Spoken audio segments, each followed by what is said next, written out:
Okay, that's again the last talk of the morning session is Osvaldo Guzmán about talking about destructibility of mathematics. Okay, thank you very much. And first, thanks for the organizers for inviting me here. Well, when I was invited, I was sure the conference was going to be canceled at some point, so I didn't thought much about it, but I'm glad it was not the case. Because I'm glad to be here and it has been a great conference. Okay, yeah, so I'm going to talk about the structurability of math families. The abstract said also about ideas, but I realize given the time, I'll just focus on math families. Okay, but already here there's a mistake in the slides or an omission. I'm going to talk about some results that were obtained with Michael Krushak, Philip Ragavan, and John Brennan. Okay, so we are talking about cardinal invariants of the continuum, which are some uncountable cardinals, which are below or equal to 0. We don't care about everything between omega and the continuum, just like the interesting ones. Yeah, so then the cardinal invariant between here. MA implies that most of them, although not all, are C. And but yeah, CH, everyone in here knows it. So one of the points, the point in studying cardinal invariants is that the value of the continuum by itself does not determine many of the combinatorial or topological properties of the reals. So let's look at two models where the continuum is omega 2, two models I like very much, but the Sachs model, adding omega 2 many Sachs reals to a model of the continuum hypothesis, and a model of PFA. The point is that in both of these, the continuum is omega 2, but combinatorically and topologically, they look completely different. So in the Sachs model, you can cover the verse space with omega 1 many meager sets, while in the PFA, even the union of omega 1 many meager sets is meager. So the point is that these two models look completely different. In both, we have that the continuum is omega 2, but the properties of the real differ quite a lot. So the value of the cardinal invariance in a model provides us a lot of information regarding such a model. And many of the cardinal invariants can be seen as the first moment where certain diagonalization argument fails. You can do some sort of diagonalization argument for countably many steps. Typically for continuum it fails. So when is the first time it fails? And that's the cardinal invariance. Okay, so there are a lot of cardinal invariants, A, B, C, D. There's still room for some of them, J and K, and here we still have some room. But yeah, and if I ever have a child, this is how I'm teaching the alphabet. It's A for math, B for bounding, C for reals, H for distributivity, and so on.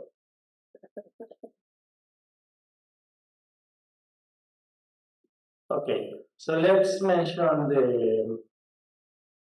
I will define the main cardinal invariants. I will focus on this talk.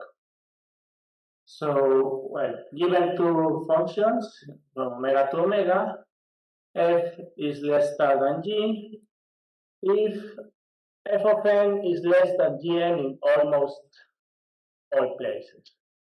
Almost everywhere means all except many. So a family is unbounded if it's unbounded with respect to ordering, and dominating if it's cofinal under this ordering. So this gives us a definition of two cardinal invariants. The smallest size of an unbounded family, which is the bounding number B, and the dominating number D, which is the smallest size of a dominating family. So every dominating family is clearly unbounding, so we have that B is less than or equal to D. And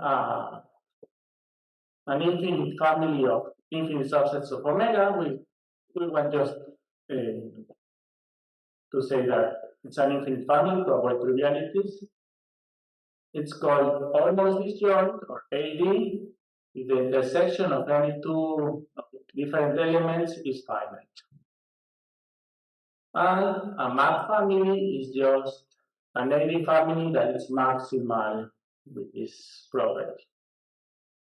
Already Mateo talked a little bit about it yesterday.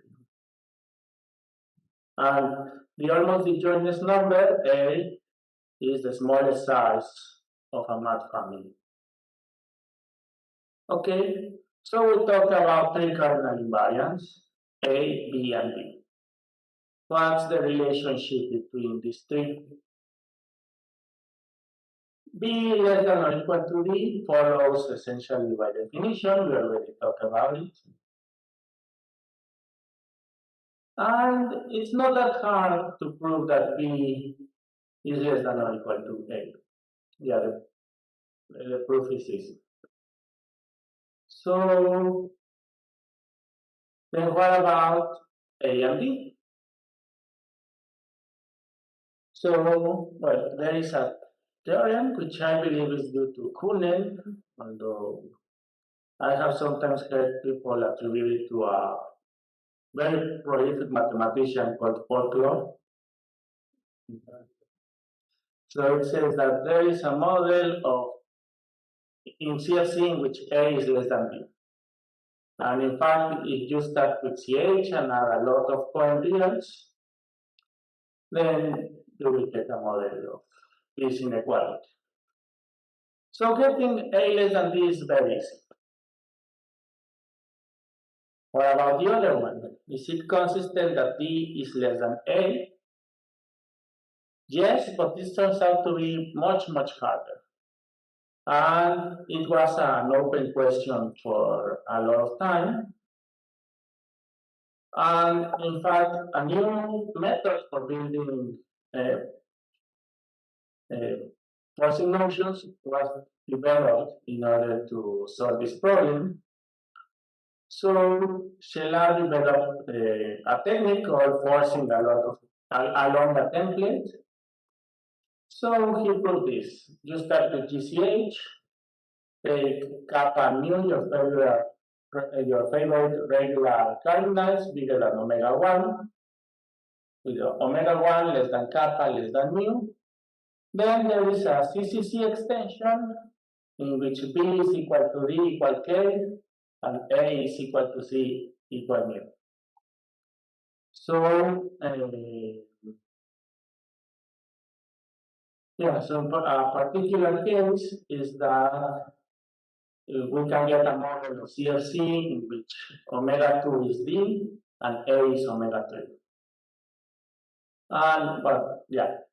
But the theorem works almost for any pairs of regular cardinals except one, or except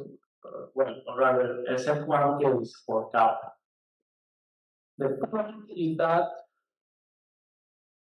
omega 1 must be strictly less than kappa. If you try to do this such that E equal to D, such that if you put kappa omega 1, then the proof doesn't work. You do everything, but having kappa omega 1, then at the end of, then in the model you will get D equal D equal A equal omega 1. So it's a very particular case, the case kappa equal omega 1 that simply doesn't work in this approach, in this proof. Yeah, so then D can be any regular curve you want except omega 1. So then another question to Rodman, which is one of my favorite open questions, is if D equals omega 1, does that imply that A is omega 1? Okay, so at first you may think that, okay, this might be strange. If we can do it for any cardinal except omega 1, it will be strange if we cannot do it for omega 1. But the point is that omega 1 is strange. It behaves very different from all of the other cardinals. So now, yeah, so now I believe that maybe, I believe that this should be true. That D equal omega 1 implies J omega 1. Some years ago, I was embarrassed to say that I know this, but yeah, but now I confidently say that this is what I think. So there should be some technique that builds a map family from a small map family from a small dominating family. Okay, and just to give you some reason that this might be the case, could be conceivable. I want to look at well, we may wonder if there are any other examples of this. There are two cardinal invariants, J1 and J2, such that J2 is less than J1, but if the smaller one is omega 1, then the other is omega 1. So if we can always separate along the smaller one being omega 1. And it turns out that there are some known examples for this. This is possible. So I want just to quickly mention two examples of this. I'm sure there are more. Okay, so first we will see a variant of A, which is called AS. So AS, you look at a family of partial functions. And each function I view it as a subset of omega cross 2 omega. So then I have a notion of being almost disjoint. Okay, so then AS is the smallest size of a family of partial functions, that is AD, and is maximal with respect to its property. In the sense that if you take any other partial function, then there is one in my family that has infinite intersection. And okay, by non-meager, we call the smallest size of a non-meager subset of the Weber space. And okay, so it's possible to prove that the maximum of non-meager and A is less than or equal to AS. So if you know a characterization of Bartoshinsky of the non-meager of non-meager, then it is quite straightforward for Bartoshinsky's characterization that non-meager is less than or equal to A.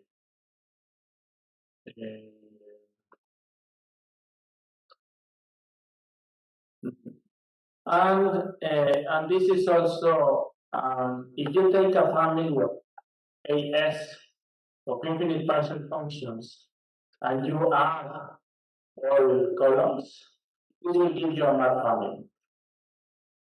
So the maximum of non-meager and A is less than or equal to AS. Okay, Now, George Brenner proved that it is consistent that this maximum is omega 2 and it is less than 8s.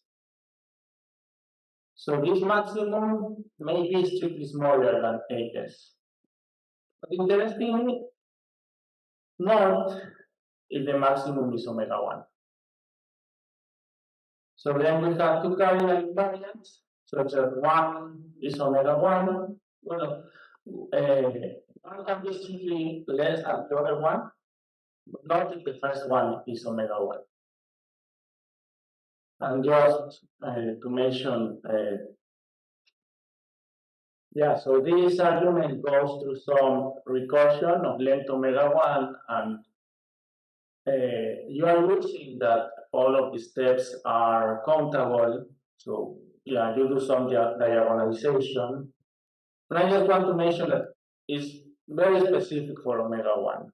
The argument cannot be done from other arguments.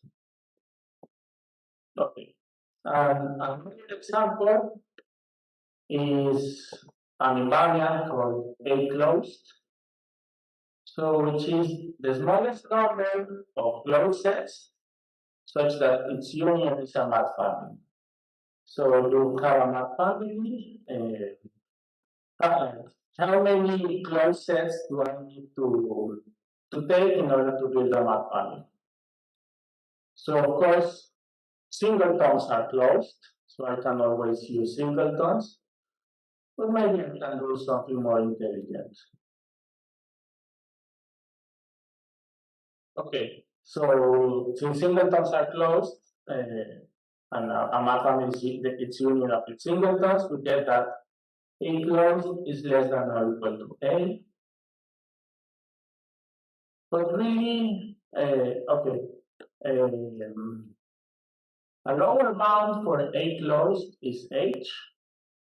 So this is related to a theorem of Asger Thornquist and David Schwitteser, where they proved, solving another question, that they proved that if every set has a Ramsey property and you have some kind of uniformization, then there are no math families.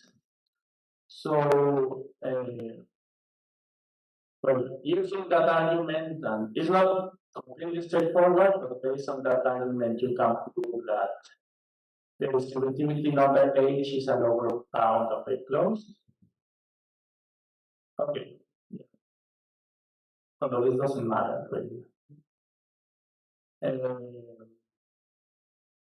Another result of A closed is that although it looks like quite a lot like A, it can be very different. So the Brenner and Guzmán show that it is consistent that A closed is less than B, and York and Philip show that it is consistent that B is less than A closed. Okay, but these slides were just to tell you a little bit of A closed, which is not needed. But what is important in here is Ragavan and Sheldon show that if D is omega 1, then A closed is omega 1. So like this is like exactly the problem, but instead of A, you have A closed. However, it is consistent that E is less than A closed. So again, we have two variants such that one can be less than the other one, but now the smaller one is omega 1.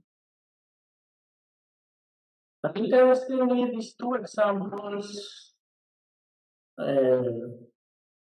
are related to A closed, and the other one, A was also involved here. So I don't know. It might be the case that Guzmán's problem. The B omega 1 implies A is omega 1. Okay. So the problem of Guzmán might be equivalent to the following. So you start with CH, take A and map family. Is there a proper omega-omega bounding force that destroys A? Okay, but what does this mean? Well, proper, I guess everyone knows what it is. And a forcing is omega-omega bounding if the ground level is still a dominating family. Every new function can be dominated with a ground model function. And we say that a forcing P destroys a math family if A is no longer maximal after forcing with P. So P adds an infinite subset of omega that is almost disjoint with every element of A.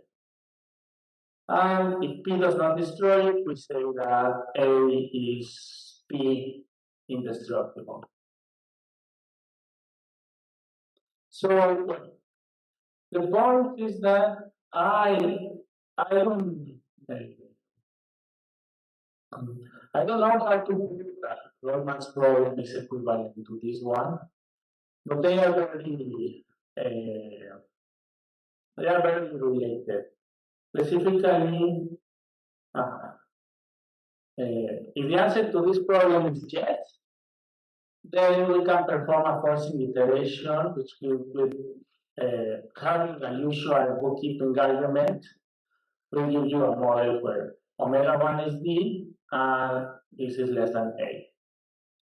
And this is just because we have an iteration theorem due to Shelar that the proper omega-omega bounding forcings, you can iterate them while preserving this property. So yeah.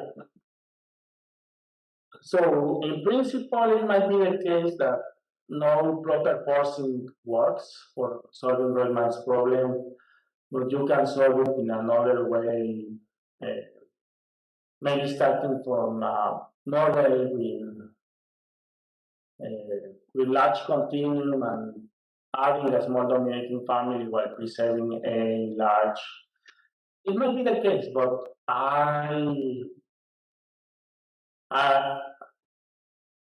I conjecture that these two problems are equivalent. That if you can solve it, then you should be able to solve it using an iteration of proper forcings.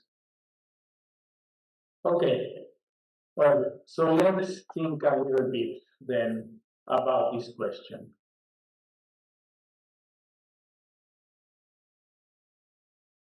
But then I told you that well, I don't believe that that it is consistent to have omega 1 equal B less than A. So then let's look at the negation. So assume CH. Is there a map family that is indestructible under any proper omega-omega bounding forcing? That means that a special map family such that whenever you have any proper forcing extension in which the ground models are still dominating, then the map family survives in maximum. Yeah, so this is open. There have been no advances in this. Okay, so then let's talk a little more about destructibility and indestructibility. How easy it is to have one or the other. Okay, so for a given branch of the tree 2 to omega, define f hat to be f restricted to n. So just take restrictions so that I view it as a subset of 2 to the less than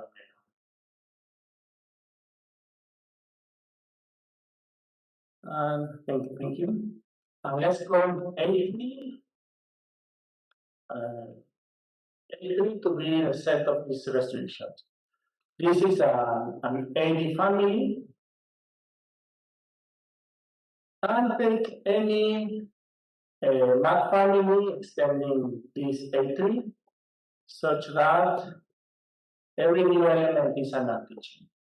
So this can be done. It's just a lemma or recursion. Okay, so then the point is that A is a math family consisting of branches or antigens. So now if you go to any forcing extension that has nucleons, then there will be a new element of omega and so until the branch, it will be disjoint with all the branches, and it's almost disjoint with every antigen. So in here, in any outer model that has no layers, or I should say that they have the same omega, then it's no longer the maximum. In particular, if I have any forcing extension having a new layer, it will destroy A.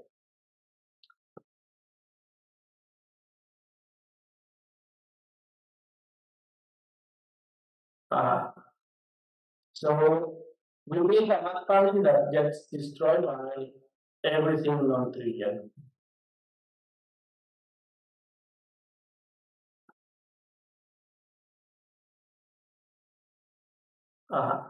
Okay, just some simple remarks about indestructibility.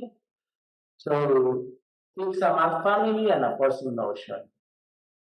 If the forcing does not appear, then nothing changes and A stays the same. This is the case, the trivial case you know about.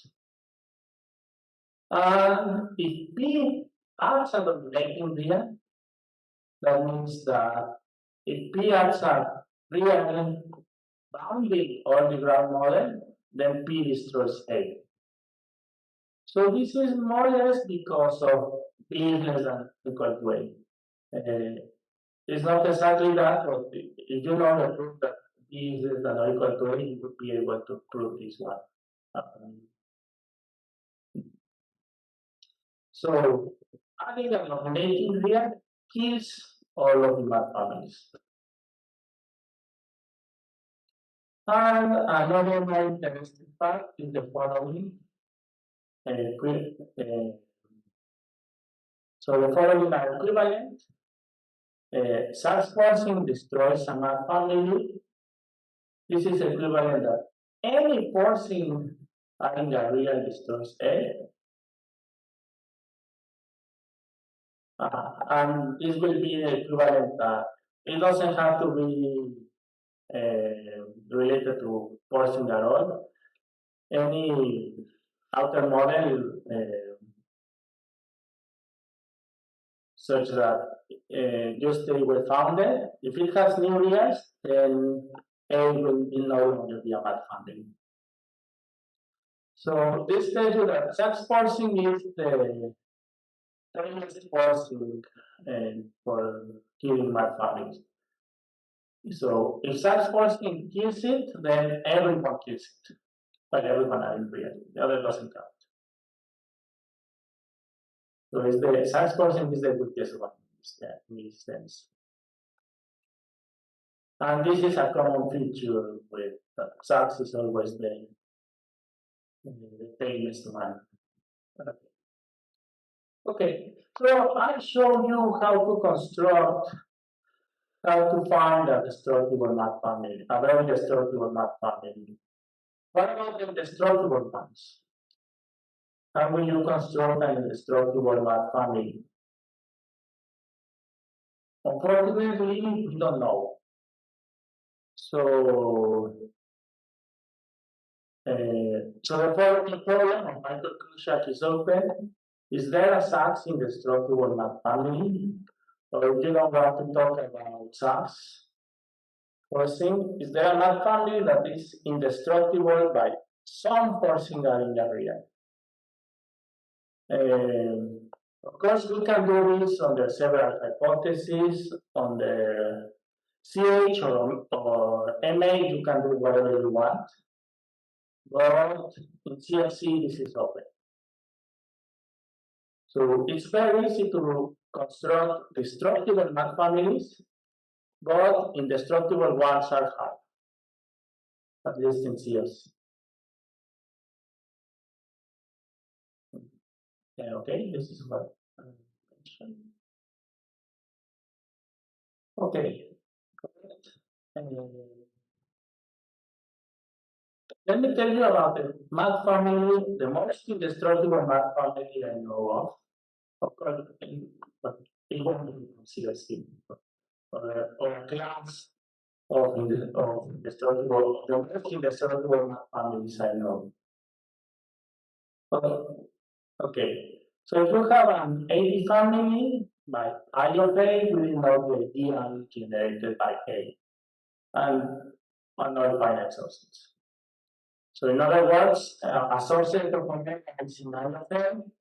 If it can be covered by finitely many elements in the A family and a finite set. Okay, so this is the definition, the important definition. Take A math family. So we say that A is Shelal-Stepranz if whenever you take a family of finite subsets of omega, then you can find someone I of A such that one of the following holds. Either you intersect every element of X, or you contain infinitely many. So Shelal-Stepranz is, okay, you give me a bunch of finite subsets of omega, then I can find someone in I of A that contains infinitely many of them or intersects all of them.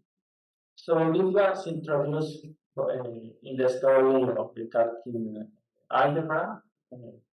Yeah. So, okay.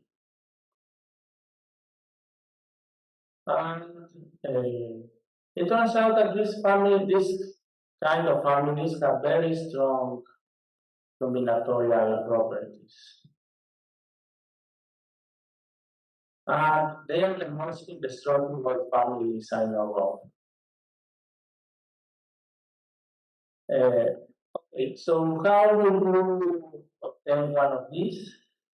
So a way to get a Shelal-Stepranz math family, if you start in any model, you can force by, okay, take your forcing to be all countable AD families, which is a very natural forcing. I want to add a math family of countable oscillations. You have a different equation, and this forcing is sigma to this. We have spread, we can put that it has a Shelal-Stepranz math family. Okay, by the way, this some small digression. So if you force with countable math families, then you consider the forcing of countable other mistakes, it should be countable AD families. Look at all countable AD families, order them with inclusion, you will get a Shelal-Stepranz math family. Also, if you consider the forcing of all non-empiric or uncountably generated filters and order them with the inclusion, you will get around zero filter. So you can see that this, in the second case, this is equivalent to forcing the P on the downstream product. But in here, we have to look at the forcing of countably generated filters. And one thing is that these two are very destructible in the sense. The first one in the sense of math families, and the second one in terms of ultrafilters. So I just find it interesting that in both cases, if you want to find something super as much as in the structure as it can get, you have the contact with approximations that you get. So I don't know if there's something deeper in here. It makes sense that, well, at least for me, it makes sense that, yeah, if your forcing consists of the countable objects, then you can close under every possible diagonalization. So it will have very strong properties, but I don't know if there's something more general here connecting these two. Okay. Yeah, this was some digression. The important thing is just that you can force a shell as the plasma one. Yeah, as I said, it turned out that these kind of families are super indestructible. So something so this is an open question, so I should have like in a nicer in a box, nicer way, but is it possible, let's say with CH, can you build a Celeste Brandsmart family and an omega omega bounding forcing but it destroys it? I don't know. It might be the case that Celeste Brandsmart families survive every all bounding forces. And yeah, but we don't know that. But I want to tell you some partial results.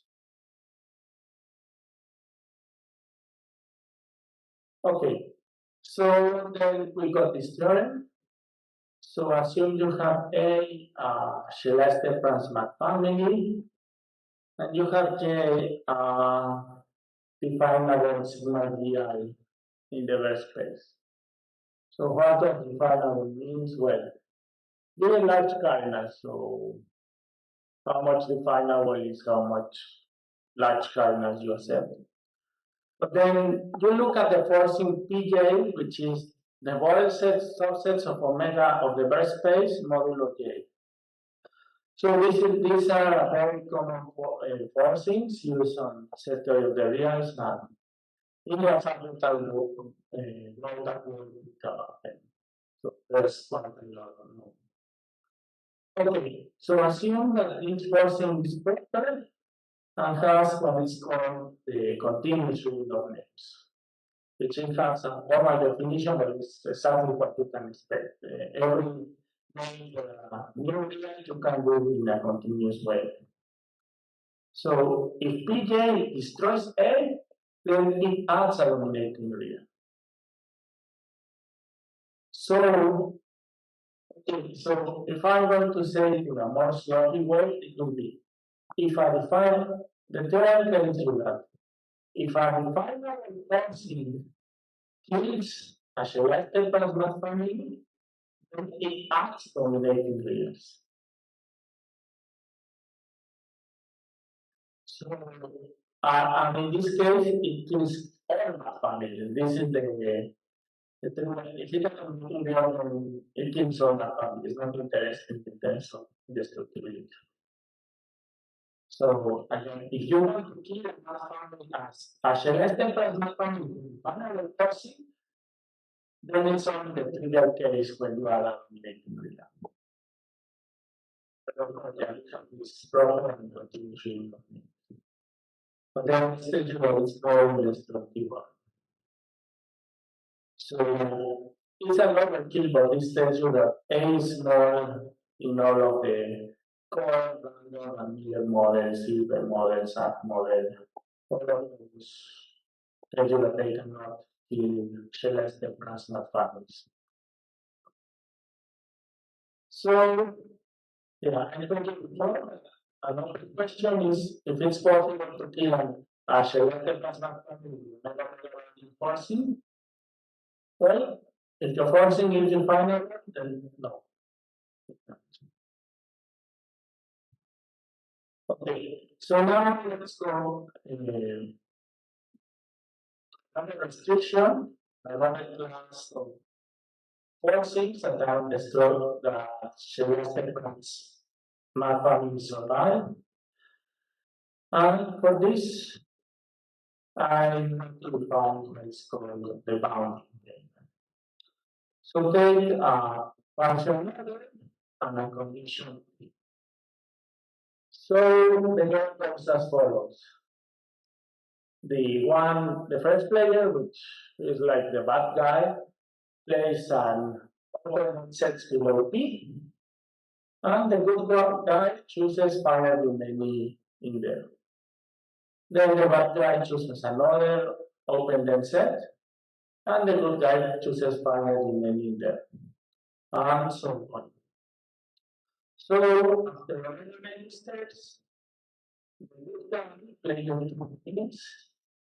If I can find an extension of P such that each Pn is prudence below Q. So one will open the sets to choose infinitely many. And I want to find an extension of P such that each Pn is prudence. So, okay, this game has been considered for a long time. As time. It says that, okay, take P a proper person. Then the thing that if they say that P is omega bounding, which it means that the ground boundary is dominating. And for every T, you want some kind of strategy. So in terms of other forcings, this game helps you to characterize omega bounding partial knowledge. Okay, so being omega bounding is that the bad guy does not have a winning strategy. So this helps as a motivation for the following definition. So now we say that P is strategically bounding if the good guy has a winning strategy. So being bounding is that the bad guy doesn't have a winning strategy, now I want that the good guy has a winning strategy. So examples of this type of forcings there are quite a lot in the literature. Such in the random forcings are strategically bounding, and in fact, the usual tools that these forcings are omega bounding in a direct way translate that they are strategically bound. A forcing that is omega bounding, but is not strategically bounding, would be, for example, associative. So associative is clearly omega bounding because it doesn't have reals, but the game is undetermined in this case. So these forcings were studied quite a lot in the past. Not because of the forcing properties, but which is its connection with its connection with Macaron and Banana's problem. So, well, yeah, go on with this, but I think it's better to mention it that it was put by Fleming that if you have a CCC compared to an algebra, then being strategically bounding is the same as having a continuous measure on the algebra.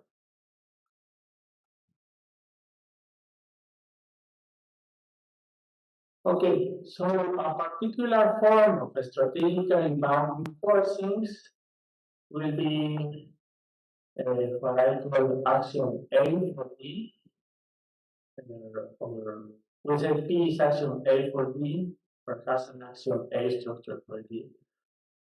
I have also heard some people call action B, well, for bounding. So I'm not going to go through all of these, but is you look at the definition of axiom A for C. So the first conditions are the same, but now instead of the freezing property that tells you that if you have a maximal anti-chain, you can always take an extension. So usual axiom A is that you can take an extension such that it's compatible only with countably many things. So now this will be that it's only compatible with finitely many things. So in this case, this gives you a very easy strategy for the good guy in the game. Okay. Well, it's possible to do that the countable support iteration of proper strategically bound forcing is strategically bound.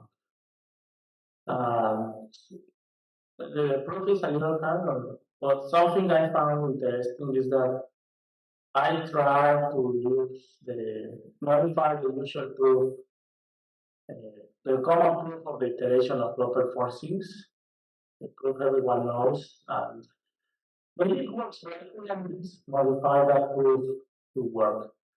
But in Shelar's book, there is also a proof of the preservation of proper forcing using games. And that proof we could modify it to show this. So that's something that was interesting. And then it's possible to prove that if you have a Shelar-Stefan's math family and P is strategically bounding, then A is indestructible.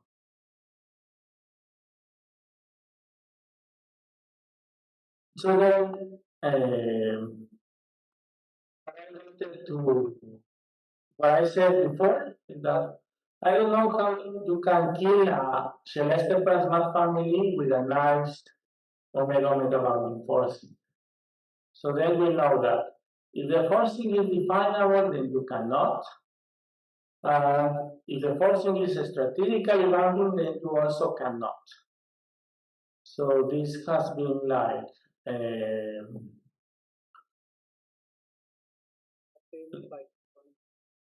by definable, yeah, so it would be this that is of the form model sets modulo definable ideal. So if you accept as much large cardinals or as a supercompact, then just being L of R would be enough with enough large cardinals.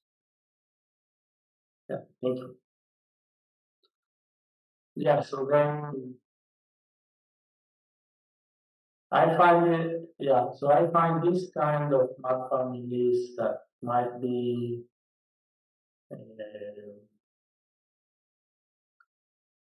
that they might be candidates for answering this problem. You have CH. Is there a math family that is indestructible under any forcings? So Shelar-Stefan's math families are a good candidate for this. Yeah, that's something we have been working on. And okay, and this is everything I wanted. Thank you very much.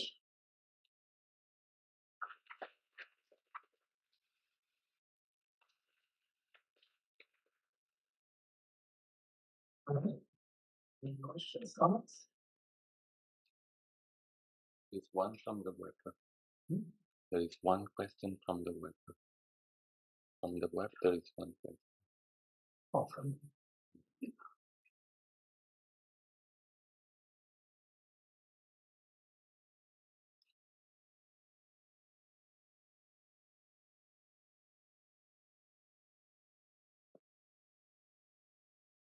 So do you have a candidate for such, or to be programming omega bounding, for which you would not know whether it could be destroyed by the oxidant runs? So I can, for example, do you know what happens with these sigma approximations followed by some approximate parameterized Miller or something? So for the parameterized Miller, I just did F sigma approximation. So then it will hold by this.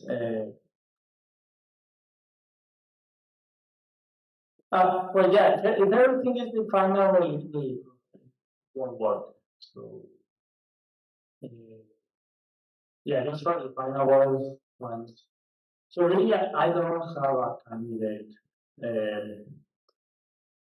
So I think I have been trying. So most likely you will, if you want to do it with trees, that you will need to have like finitely branching trees. That would be so. Something I have tried is to do something like the Laplace forcing or the forcings that are in Indra's book with some measures or something like that to destroy a math family, but nothing have worked. So I don't have any concrete example that I do not know. Right.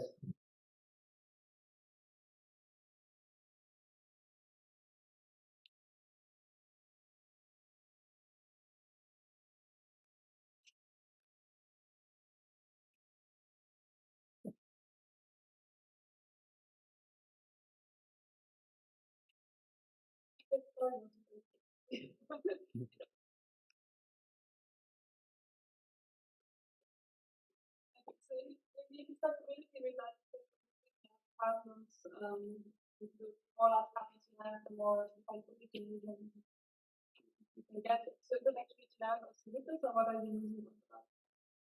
Yeah, so this is producing again, but it's again using they are playing reals. So that's you need that kind of game is determined. So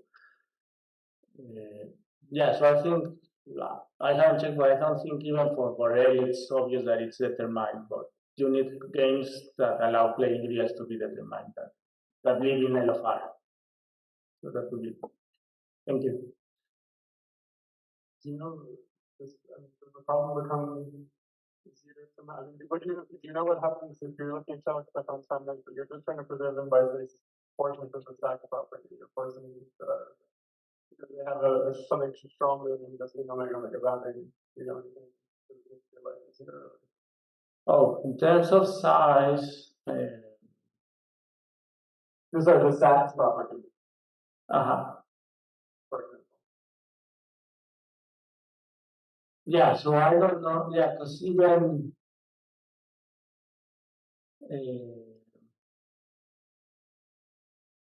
yeah, so for Sachs property, because even if it has Sachs property, it doesn't give you like this.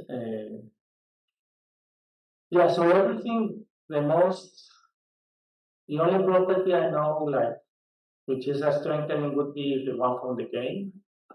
But with any other extra property like Sachs property or all of that, which is also quite interesting because we focus on having D equal omega 1 less than A, but we don't know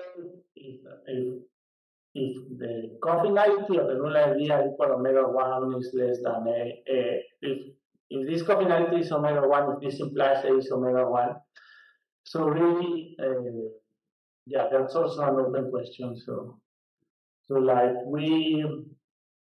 something that has been always, I don't know if expected or hoped, is that if we can build a model for D is less than A and D being omega 1, that we do it with a Sachs property, because otherwise you can then ask, okay, you do it for D now for cos null, and yeah, but having any extra property that relates cardinal invariance, I don't know. Yeah, I have thought of completely the research property. I thought about it and then get it. And there are no other properties that I know about that could help you. Thanks.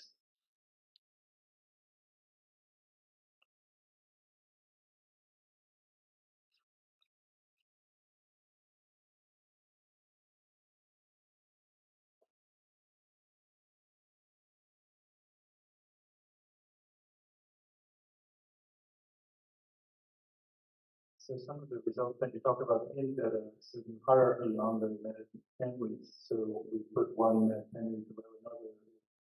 When you find the forcing in the class that destroys the upper one, also destroys the lower one. For example, the Shiva difference and it should be maximal or largest even in that. Do you know much else about that hierarchy? Well, there's some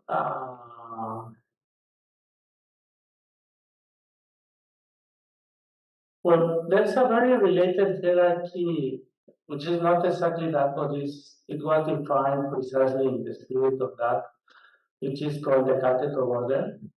So a catheter order between two ideas, it would be like the rooting Kisler, but you just have one implication. And in terms of that, that one has been, and the thing is that if A is catheter less than B, then destroying B destroys A. So it's very near that hierarchy you mentioned. So, although it's not exactly, that one has been studied quite a lot. Just in terms of indestructibility, it has not been studied that much. Although there are some results like on the CH, for example, one very important thing is that we do not know how to prove in CFC that that hierarchy has not a top element. So no one working on that found think it's conceivable that that has a top element. But on the CH or other cardinal invariance equalities, you can prove that it doesn't. But yeah, but in CSC we know very little about that one. Yeah, but it's something very interesting. Thank you.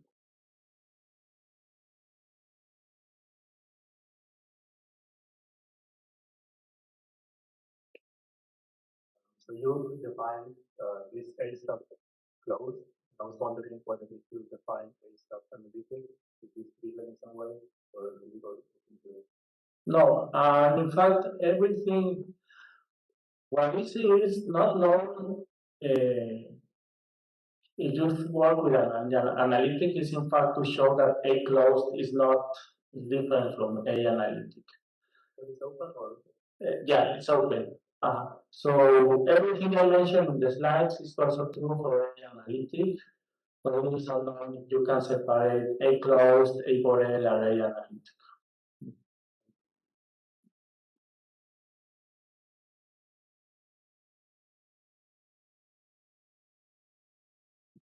And then I think there was a question from okay. Did you see what was the question? No, I just said that someone raised their hand. But I see.